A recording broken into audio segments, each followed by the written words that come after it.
Hello, hello. Welcome in, everybody.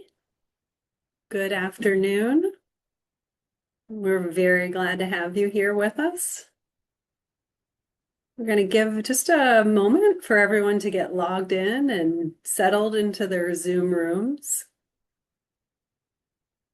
their Zoom seats, their Zoom cars, wherever it is that you're taking the time to prepare for the Giving Challenge. We're glad you're with us. My name is Misha Kirby. I'm the Vice President of Strategy and Communications with the Community Foundation of Sarasota County.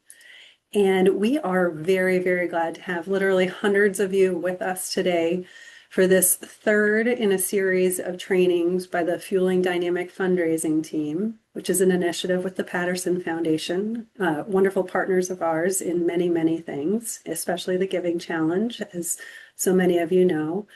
This has been a really wonderful series.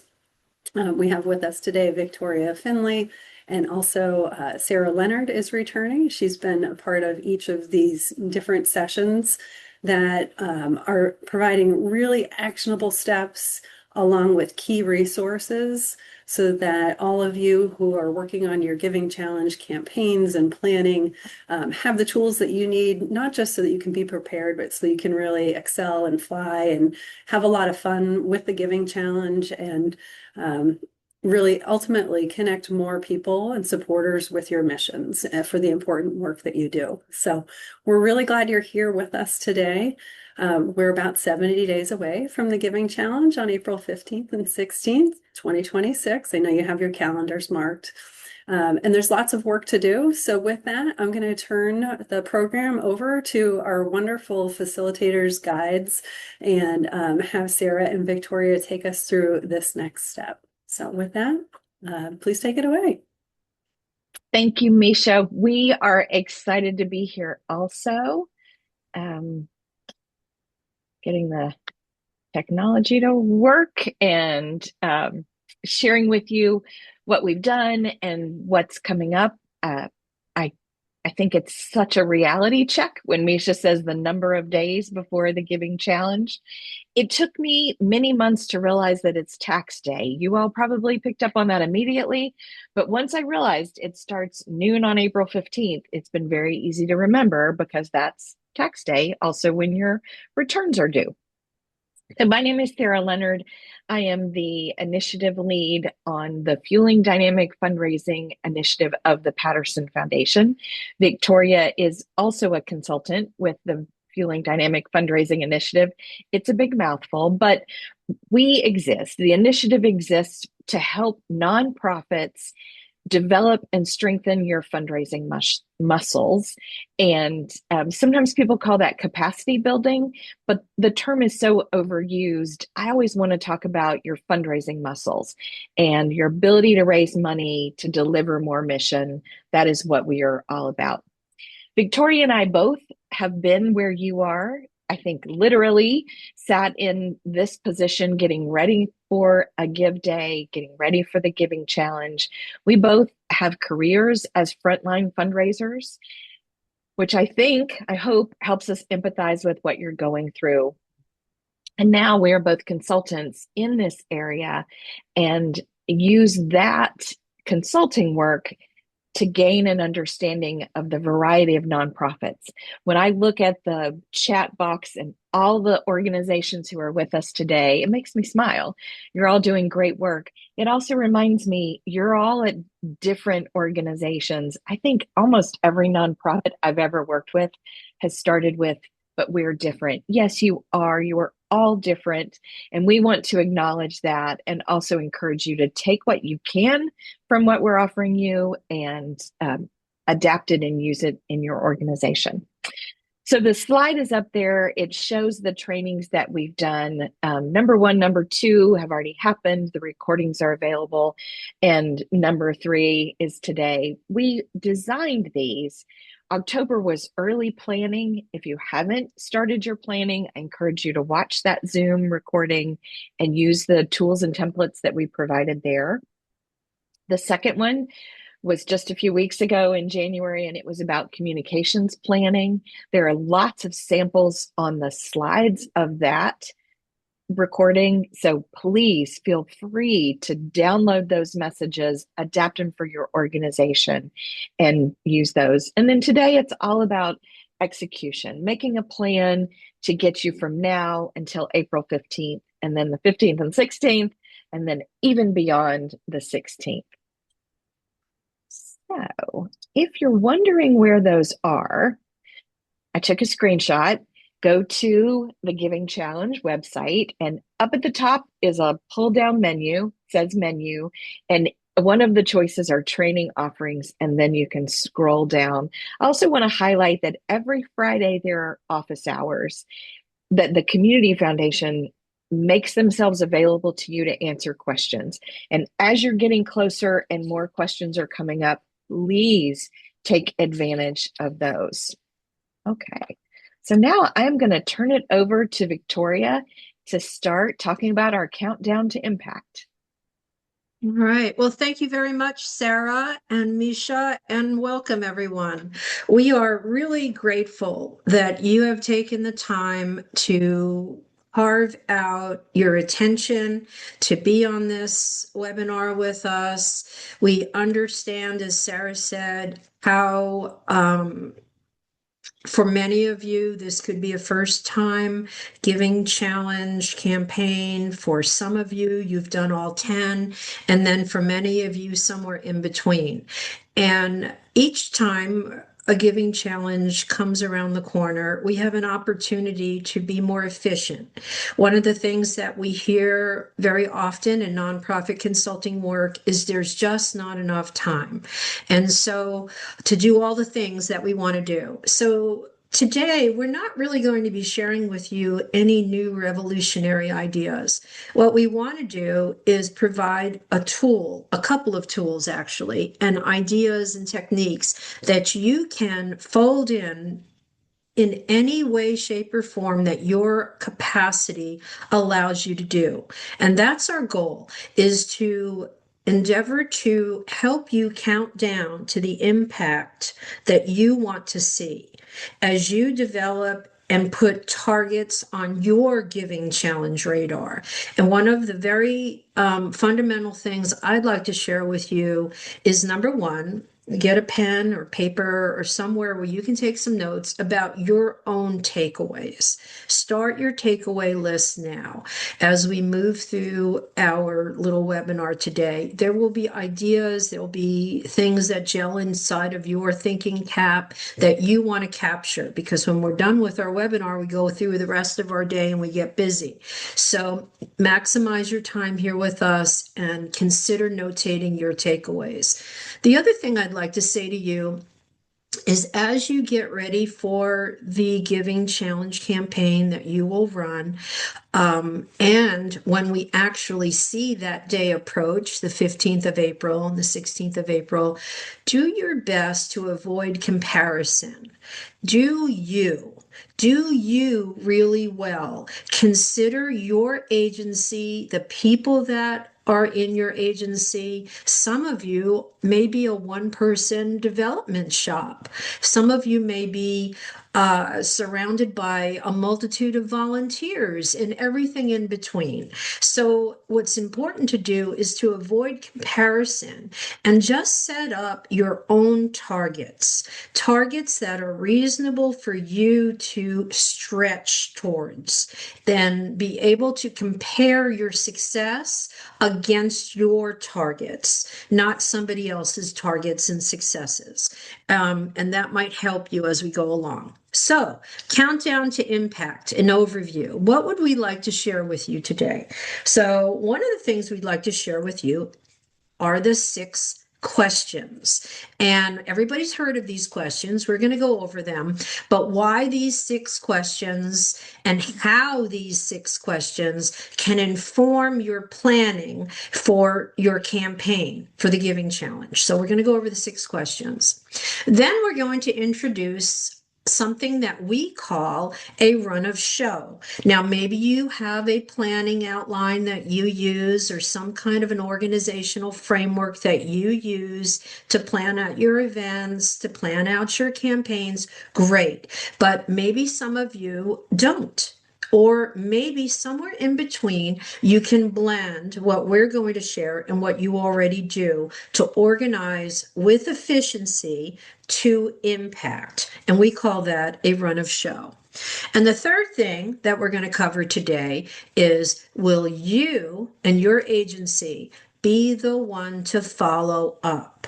Because you're going to do an enormous amount of planning, thoughts, maybe some of you prayers over your giving challenge impact. And it's great when the clock ticks 12 noon on the 16th of April and we go, yay, we're done. Well, actually, we're not really done, because the follow-up comes up after that to have a really beautiful bow on our giving challenge campaign. We need to be the ones to follow up. So we're going to talk about that.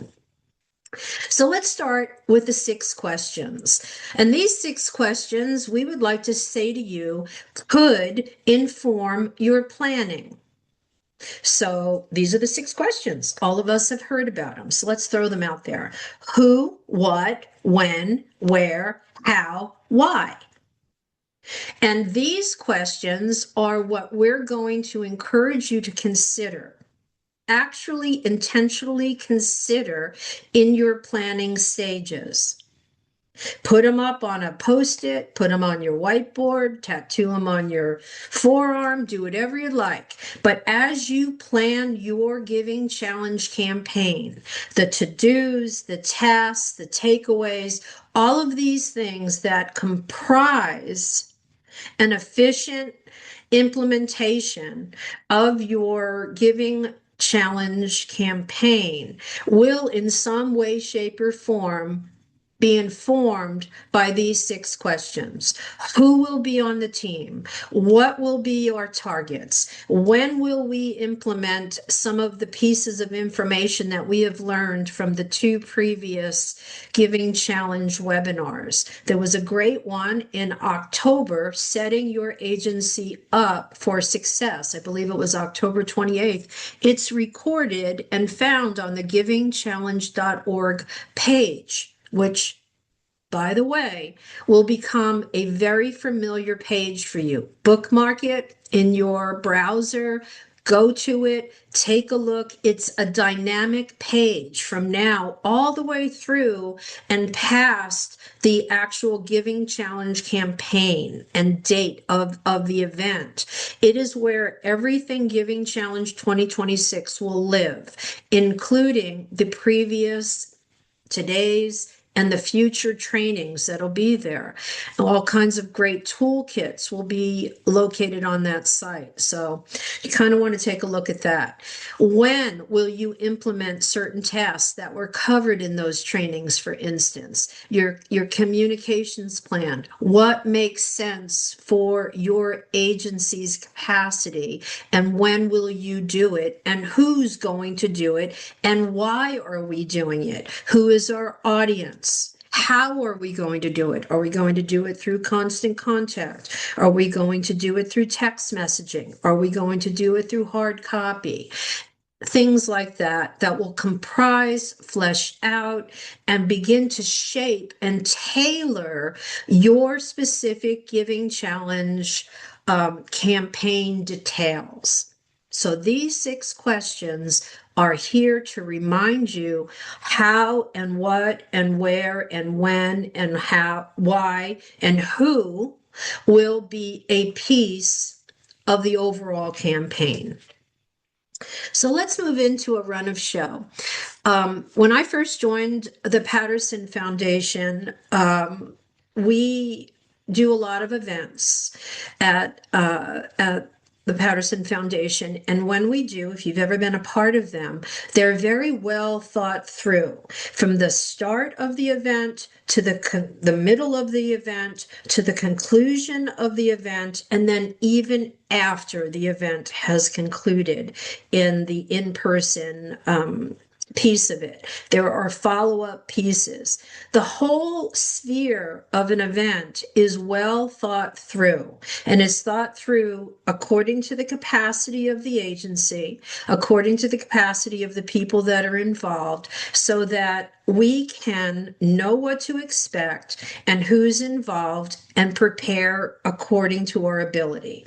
And that's a run of show. In our case today, by the way, we're going to share with you in the materials section for our training. Well, it's going to be on that givingchallenge.org page.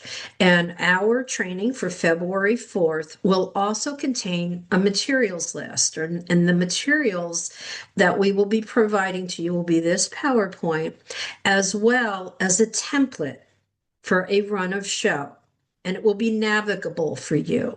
So you can change anything, you can modify, you can use it as a template, anything to do for you to be able to be flexible with this run of show, to be responsive to you. So what we're going to show you today is not prescriptive. It is not prescriptive. It is an example. Examples, and its design is to be responsive to the organizers of the run of show. So that's why we want to consider what is a run of show. I just explained it to you, and why we should consider using it. So let's move forward. So here's an example, and this is what you're going to find in the materials list that I just mentioned to you. And basically, this is the front page. Now I'm going to step back for a moment and share with you a little bit, just kind of like break it down for a moment. In a very simplistic form, a run of show has three major components or parts. It has the startup, which is what I'm showing you now. It is an orientation for those people who are going to be involved in a campaign or an event. In this case, the 2026 Giving Challenge event campaign. And so the first part orients the people who are on the team, on the event or campaign team. It has on the top what it is, when it is, where it is, the date, all of those pieces. And the front page, or the orientation page, should be fleshed out on what is the reason behind, what is the purpose, what is the goal, some of the targets. But here, as the example that I'm giving you, let's talk about those 6 questions again. So on the right, it says, the right column, it says countdown to impact. So now basically through the completed follow-up. So it says preparation strategy from now until follow-up tasks activities are complete, right? So get ready. This is going to sound a little bit like a Dr. Seuss story. Who is doing what, when, and where, and who are doing what? How is who doing what? Why is who doing what, and where, and when are who doing it? So it's a little Whoville there. And all those little pieces are to demonstrate to you how to put your run of show thinking cap on. This is your run of show thinking cap. Those 6 questions comprise that cool little cap you're going to put on your head to organize your Giving Challenge event campaign, because this is not the only thing you will do between now and April 15th. Very likely there will be other tasks in your world of responsibilities that will compete for your time.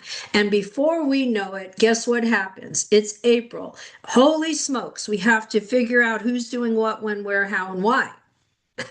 Right? Those 6 questions will all of a sudden pop up, and they usually pop up in the middle of the night when you're trying to get a good sleep.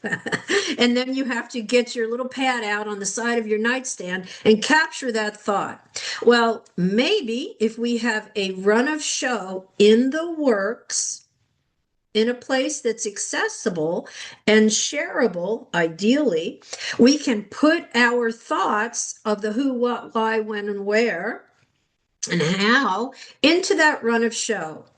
And it becomes an extension of what we're doing. And we look to it to capture, to frame, to organize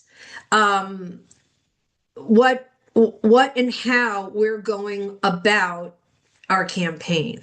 So let's look over to the left column, 6 questions to consider for a successful giving challenge campaign. So for instance, again, this will be responsive to you and your agency, not my agency, not your neighbor's agency, not the biggest agency in Sarasota, not the tiniest one, yours. Yours. What is competing for your time? What open spaces do you have to plan? Targets that reflect the capacity of your agency. This is how you'll flesh it out.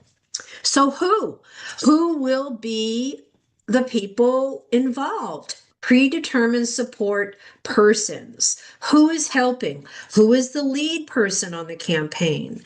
That is an important piece. How will the people involved know who is doing what? So there's a team. What needs to be done? This is where we really assemble the ingredients of our campaign. We put them together, we capture them. Sometimes we just have a meeting and we just have a big space like that, and then we funnel them down, we capture them, and then we begin to implement them. And I'm going to show you that. Remember, I'm in the first part of the run of show. It's orienting the team, or orienting the agency to this building campaign. We're building a campaign, and a successful one according to our targets. So when will these tasks need to begin, and when will they conclude? For example, these are examples. You can have 5 different wheres or whens. So let's look at the when. An example is entering the donor notes into your donor database or your CRM by the 23rd of April. This is an example. Every participating agency will receive a spreadsheet that lists the name and the contact information of the donors who have made a gift. We know that you will not receive individual gifts, that you will receive a single check from the Community Foundation a couple months later, but that doesn't preclude you from capturing the names and the gift amount somewhere inside of your donor database, and the contact information inside of that spreadsheet needs to be entered into your CRM. That's an important to do. Where will some of these tasks take place? Here's an example. One of your board members has volunteered to call brand new donors that you will receive and welcome during the Giving Challenge. Brand new. You have no idea. You've never seen them before. Peer-to-peer fundraising has taken great traction. All of your advertising and promotion has been out there on social media, and you have received in new donors. And those have been assigned to 1, maybe 2 volunteers, and they're going to make calls because the phone number is going to be on there. And where is that? Where are those volunteers going to make those calls? Would they like to be in the hub of the activity at the office?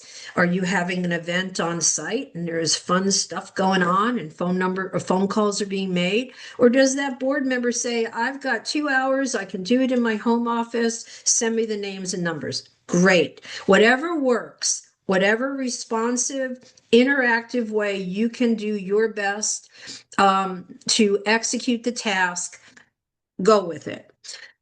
How? Digitally, hard copy, by phone, in person. How is the task that you're assigning going to be implemented? For instance, those marketing pieces. We heard a wonderful communication plan for the Giving Challenge done on the 21st of January with Sarah and Jennifer. And there were so many nuggets and ways to get your message out there. But how are you going to do it? Are you going to do every one of them? Do you have the capacity to do that? If you do, put it in your run of show and assign it. If your best and lowest hanging fruit with the greatest impact, according to your capacity, is emailing, great, put it in there. And that's how you're going to do it. Or maybe two of the different methods and vehicles. Why? This is a piece we're going to launch into in a moment. The why behind the tasks. Let's not just have a great idea that we think is a great idea and slap it up on our run of show when it really isn't thought through. The why has to really underscore what we're doing, why we're doing it, how we're doing it, when we're doing it, who's doing it, and can we manage it? So the why is an important piece. It's almost like a checkup from the neck up, understanding our decisions in the campaign according to our targets and our capacity. Before we move off of this screen, my friends, I want to bring your attention to the right side column, and on the bottom of the Dr. Seuss little rhyme is some text in red, and I really want to point this out. Note this document is complete when all these questions are answered. And then it says, smart tip. Consider using red for notation reminders. These reminders stay put until all the areas of the run of show, ROS, are filled in. So that's just like a practical tip in really using a run of show. And I'll say this to you, ladies and gentlemen, friends, the run of show, once you wrap your arms around it and make it your own for your agency, you will find it to be an extension of your own self. It will be a tool, like another wonderful appendage, helping you to get your events in order, helping you to get your campaigns in order, and any other way you'd like to use it. But you will rely on it because it will anchor you in what you're doing. But I will also say that the run of show is like a database, a donor database. It's only as good as the data we put in it, and that we keep tidy and we refer to it and we pay attention to it and we keep it neat and responsive. So let's go into what the why. This continues to be the orientation piece of the run of show. So the why. So this is part of the run of show on the first of three parts, kind of the orientation startup. This is where you can fill in your agency's name, the name of the event or the campaign that you're working on, in this case, our Giving Challenge, and then your why. Why are you participating? If the number one answer is to get more money, probably that's true, but there should be more whys underlining why you're a part of this whole exciting Giving Challenge campaign. So I'm going to give you a few examples, and this will help to inform and energize the other people that are working on the campaign with you, that we really do have a why for why we're doing this event and campaign. So number one example, engage as many existing and lapsed donors as we can and welcome into our agency new donors. That's part of the reason why we even have a Giving Challenge orchestrated by the Community Foundation of Sarasota County and generously matched by the Patterson Foundation, in order to inspire philanthropy across all levels and all households, hopefully in our community, or as many as possible. Number two, capture as many of the Patterson Foundation's generous matching dollars as possible. It's not every day that agencies like ours have the opportunity to invite into our agency to make a gift between 25 and 100 and have a donor, in this case, the Patterson Foundation, promise to match without limit every unique gift, $25 to $100. Holy smokes, like that's really awesome. And so we want to capture as many of those generous matching dollars as possible.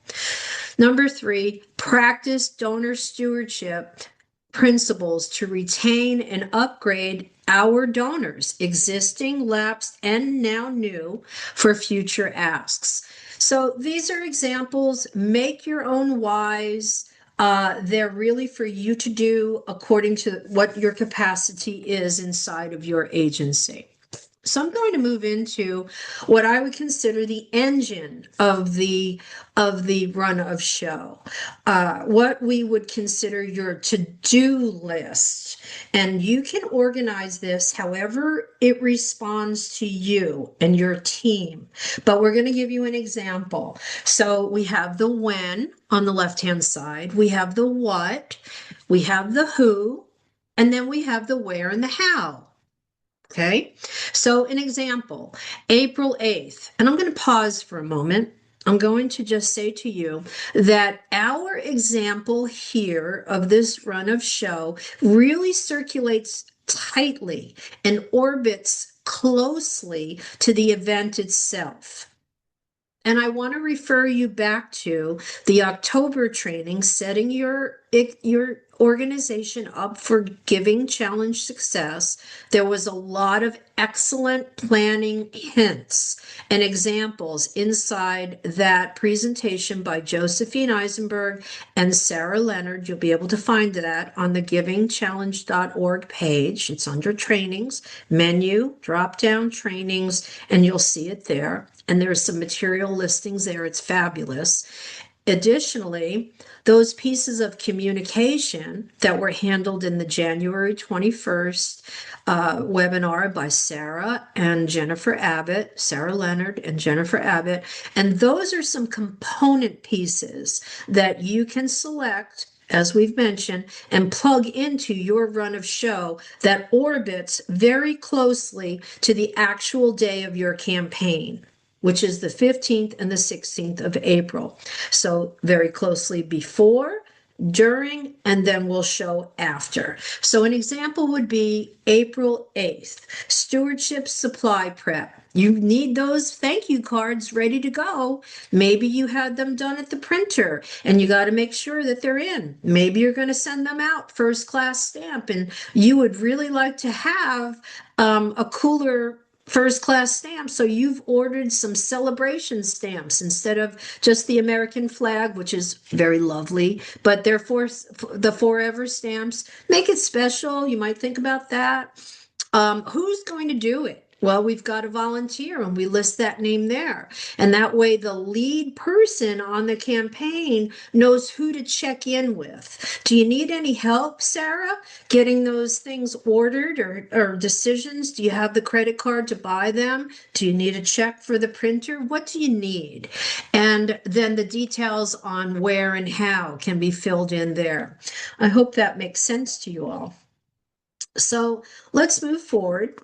One big piece of what we do inside of a run of show is we like to live the day. And the live the day portion, I'm going to punch it over to my friend Sarah because she has a lot of experience with this piece inside of a run of show. Sarah? Thanks, Victoria. I'm actually going to click back a slide that Victoria just shared with you. And I'm going to refer to something in the chat box where someone said, is the answer to all of the who questions me? I get that. We've been there too. But as a volunteer management trainer, I have to give you some, I don't have to, I want to give you some helpful hints.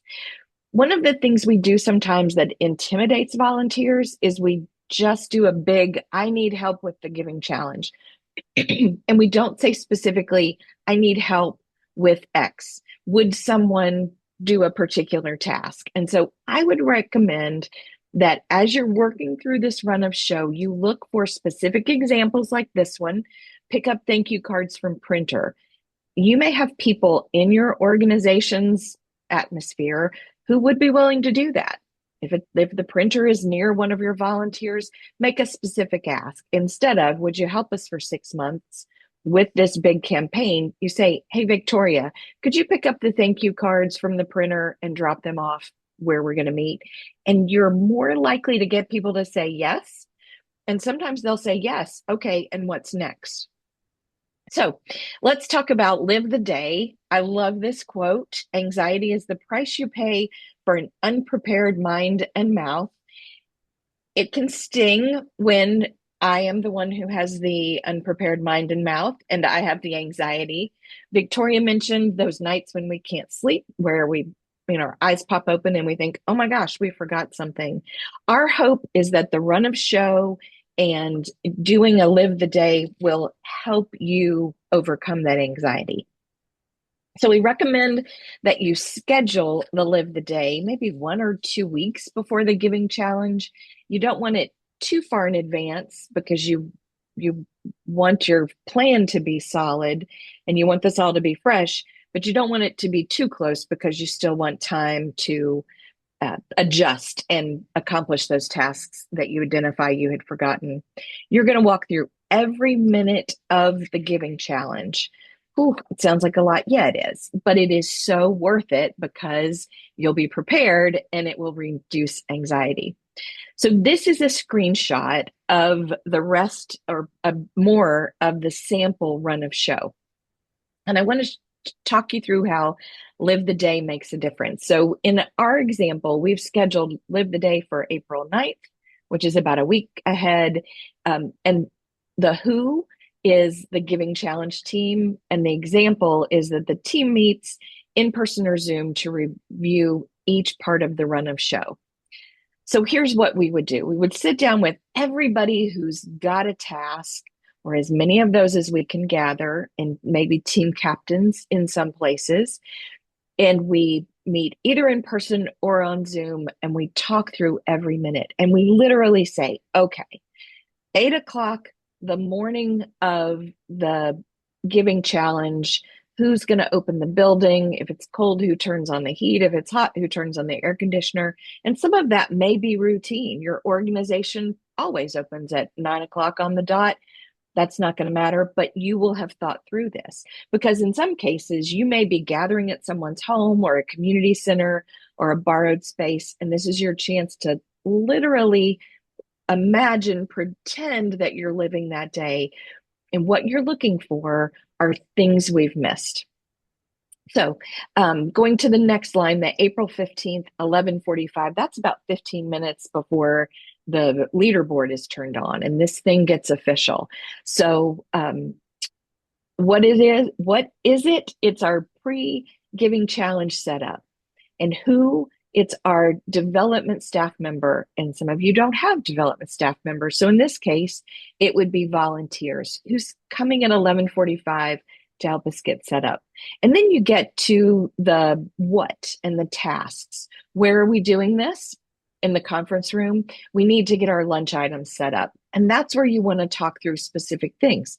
Who's ordering lunches? Is anybody a vegetarian?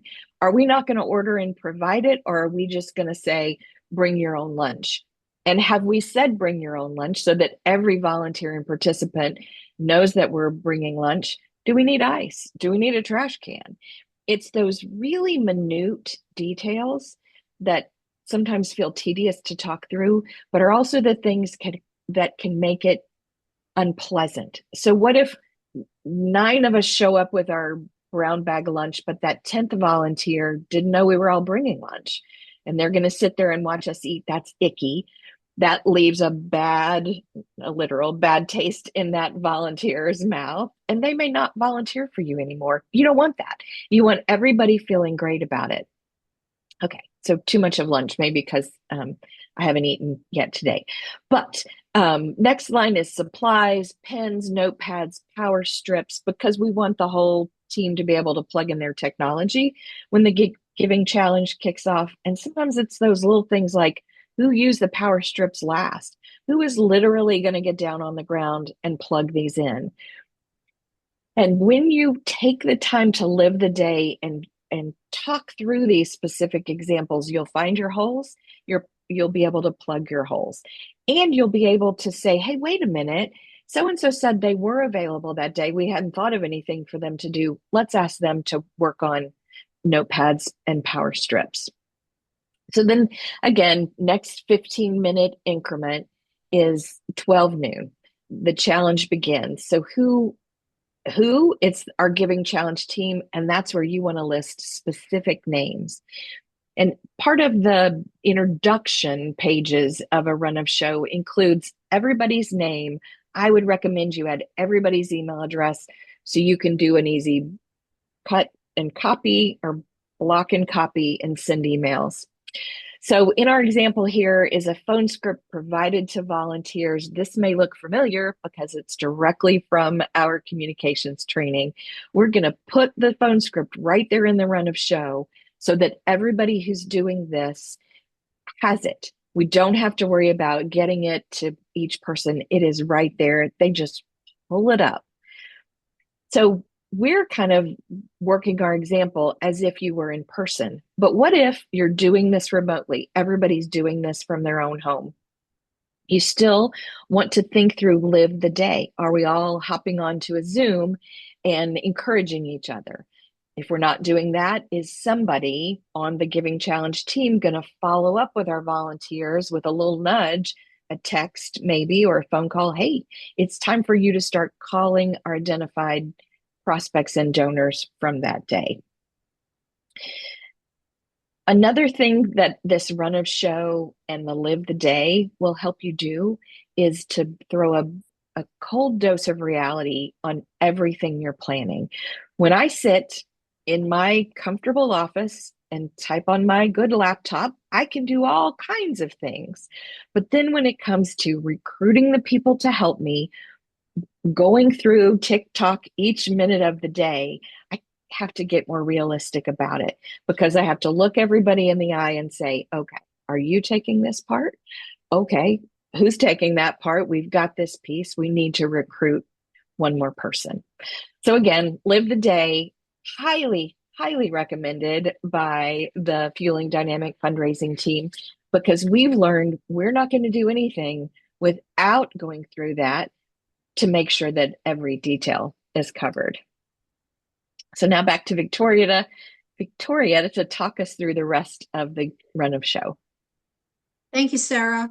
One way I look at the run of show when we're event planning and campaign organizing is like my little kayak. I like to go kayaking, and I have a Hobie kayak, and it's a pedal kayak, and I have a sail on it.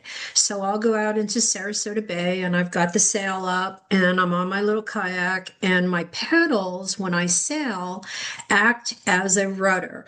And I have a little thumb control on my rudder in the back, and I can steer where I'm going, and I have a rudder. And I feel pretty safe in my little kayak out in the bay in the waves and enjoying the beautiful Sarasota coastline. And so I was doing that one day, and I'm turning the corner right around the bayfront around Selby Gardens over there, their little corner on the bay, and over by the bayfront there. And so the oyster beds are there, and I was going through the channel, and I'm sailing away on a bright day, and I feel this bump on my little kayak. And mind you, it's a little kayak. It's about 6 feet, maybe 5 feet. It's not big. It's a solo kayak. And I go, what's that? And I'm very close to the water because it's a kayak. It's like 6 inches from where I sit to the water. And swimming right next to me is a black-tipped shark. in the wild next to my kayak. He was very interested in my kayak, and he came and gave it a little thud. And I was so thankful for my rudder because my rudder kept me stable on the water. And I wasn't afraid because I was situated perfectly fine. It wasn't, a big nudge. It was just a little tap. Like, what's that thing on the surface? He was thinking, I imagine. And he gave a little sensory feel. And I was totally fine. I wasn't going to capsize. I wasn't going to be lunch for the black tip shark. I was just part of his environment, and he gave me a little nudge, and that rudder kept me stable on my course, and I could enjoy the little excitement that the little black tip shark gave me, as well as get to where I was going. And it's kind of a funny example, but that's what a run of show can do for us. We will have bumps along the way towards the actual day of the campaign, of the event on the 15th of April, but your run of show will help guide and direct you safely to your successful targets. And part of that successful targets comes with the conclusion, the third part of your run of show, which is the cool down or the wrap up phase. And we call it sometimes post event next steps. And here it is an example on your screen. This will be in the template that we provide to you. There should be a scheduled team debrief. It's already in your run of show, when and where and how that's going to happen. What went well? What can we do better? What are the next stewardship steps to retain and upgrade our donors that have supported us? How are we going to do that? When do we plan to make that next ask? How are we going to do that? Who's going to do that? And how can we use this run of show as a template for upcoming events? So let's move on to what I would think all of you would hope to achieve and have a target. The third component of today's sharing, and that is, will your agency be the one to follow up? Will your agency be the one to follow up? I'm kind of sad to say that this piece of a campaign, of a giving challenge, sometimes lacks the robust attention that the front end of the campaign has. And I would like to say to you, change that trajectory. Put the effort into being the one to really meaningfully and intentionally follow up with the people who have made your Giving Challenge Day successful. The first Giving Challenge I was a part of was the second Giving Challenge that occurred. I was a one-person development shop on a school campus, and there were no real donors in the donor database. I was the first one that they hired, so I did everything right because there was nothing that had been done before. So everything I did was, yay, she did that. Well, the Giving Challenge came around, and I prepared. I didn't have a run of show, sure would have liked one. I prepared the best I could, and as new gifts came in, every gift was a new gift. I had a process. I had my thank you cards ready to go. I had my stamps. I wrote it out. It was in the mail that afternoon. I had the email that came in on the spreadsheet. An email went out. And then I had a phone number. And so I did all of that. And the funny thing is one of the donors had mistakenly gifted to the agency I work for. The name of our agency was similar to another name, and they mistakenly picked my agency, made a $100 gift. I got the match, and I was elated. Had no idea who this person was. I would find out later, but boy, they got the royal thank you treatment. It turned out they were a friend of somebody who was involved in the Giving Challenge organization. They made a call and said, hey, I made the wrong gift, but I got all this thank you, meaningful. I got a phone call, I got an email, I got something in the mail. I was just so appreciative of the follow-up that this person made, and that was me.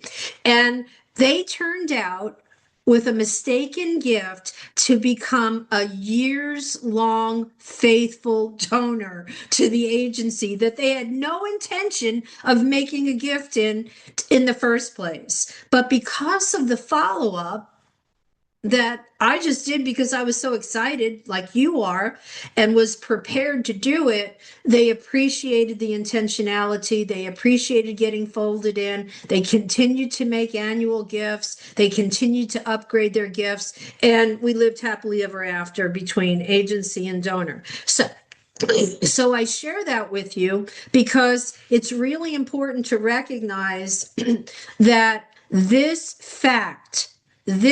fact that I'm going to share with you, and we will soon conclude and open up for questions to you. Look at this fact from the Lilly School of Philanthropy at Indiana University. This is where I learned it. That an estimated 75% of first-time donors never make a second gift. I'm going to let that sink in.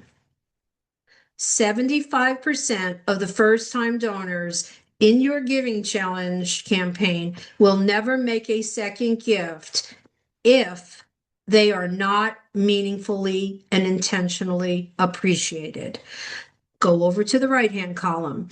Did you know you can invert that percentage by doing the following? Did you know that an estimated 75% of first-time donors who are thanked meaningfully and promptly, I'll add, for example, with a call from a board member or a volunteer, will make a second and often larger gift than their first one? Now, that's something to take home and ruminate on.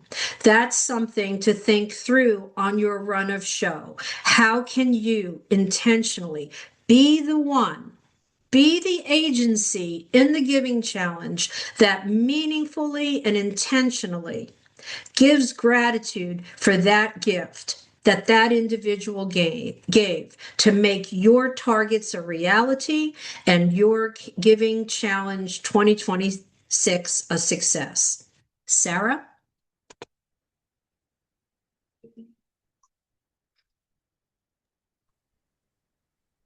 Thanks, Victoria. So we want to open it up to your questions and your thoughts.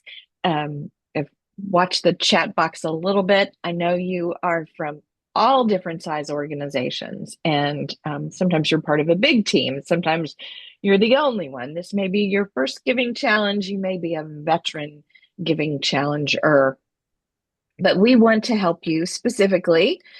So send us your questions, and Misha, I'll let you tell us what's come in so far.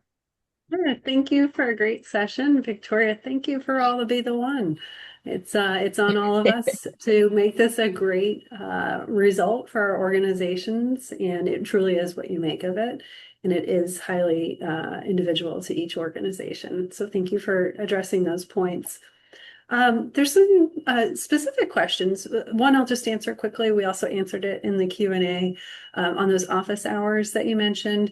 There is, it's truly drop-in. So there's a link that's in the Q&A. You can just drop into the virtual room. No need to register. So just make sure that's on your calendars, 11 a.m. on Fridays. And then there were some other questions about the match. Those can also be answered in office hours or by emailing givingchallenge@cfsarasota.org. So those are a couple of things. There's also a few requests about sending that run of show as a document to copy and edit for your organizations. Yes, that is happening. That's been a tool that each of our instructors with Fueling Dynamic Fundraising has been providing. And so it will be on the givingchallenge.org under the trainings tab. There's also the other resources that have been from the previous trainings as well. And again, that goes to the good work of the team that really wanted to give everyone the tools that they need and that they reference as well. So all of that said, we do have a specific question about some feelings. And Rodney wants to know, how do you feel about the use of email thank yous, either in place of or in addition to mailed cards? Okay. Oh, I have lots of feelings. So I one thing to remember is the automatic receipt kind of thank you that the donor gets from the Giving Challenge platform is not meaningful thank you. It needs to be something from your organization. The urgency of the and immediacy of the Giving Challenge, I think, lends itself to email. Hey, dear Victoria, I just saw that you made a donation at 3 a.m. last night. Not sure why you were up, but so grateful you were. Maybe there's some personal stuff there. But then I'm also a big fan of thank you notes. That's something you could ask volunteers to help you with after noon on the 16th. Maybe you have a thank you note party, or everybody comes in and gets a stack of cards, because we get a lot of mail. We get very little hand addressed mail. So when you think about going to the mailbox this afternoon and your donor going to the mailbox a couple of days after the Giving Challenge, a handwritten thank you note from your organization that says specifically, your gift will help a child read, or your gift will protect kayakers from the dangers of black tip sharks, whatever it is your organization does, that's going to have a big impact on that donor. I said I had a lot of feelings. Well, and along those lines, there were a couple other questions about thank yous. If there's anything beyond a handwritten thank you card that's a meaningful thank you gift, I don't know if you want to weigh in on it. It's not necessarily always needed to go above and beyond or excessively. If you want to weigh in on that. Sure. Victoria, you look like you've got thoughts. I'll let you go. Yeah. So I would just say to our friends, imagine you as the audience, imagine you as the giver, and imagine what would be meaningful to you.